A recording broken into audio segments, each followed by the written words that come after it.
ஏன்னா பைபிள் சொல்லுது, ஆண் பிள்ளைகள் ட்ரெஸ் பெண் பிள்ளைகள் போடக்கூடாது, பெண் பிள்ளைகள் ட்ரெஸ் ஆண் பிள்ளைகள் போக விடக்கூடாது.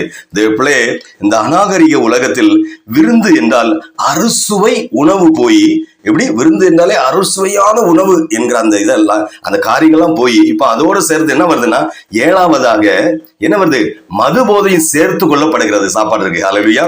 இதை எப்படி கிறிஸ்தவர்கள் பின்பற்ற முடியும் தேவப்பிள்ளை? இவை எல்லாம் சில உதாரணங்கள் தான். அல்லேலூயா. ஒரு கிறிஸ்தவனுக்கு ஒத்து வராத இப்படிப்பட்ட எத்தனையோ தவறான காரியங்கள், எப்படி எத்தனையோ தவறான உலக ஆசபாசங்களும் கோரிக்கைகளும் ஏராளம் உள்ளது. இவைகளை பின்பற்றாத கிறிஸ்தவர்களை இந்த உலகம் நாகரிகம் தெரியாதவர்கள் என்றும், பட்டிக்காட்டான் என்றும், முட்டாள்கள் என்றும் பேசுகிறது. இந்த உலகத்தில் வேஷம் கடந்து போகிறது தேவப்பிள்ளைகளே என்று வேதம் கூறுகிறது. ஒரு நாள் இவை எல்லாம் மாறி போகும். தேவப்பிள்ளை, நீங்கள் இந்த பிரபஞ்சத்திற்கு ஒத்த வேஷம் தெரியாமல் தேவனுடைய நன்மையும் பிரியமும் பரிபூர்ண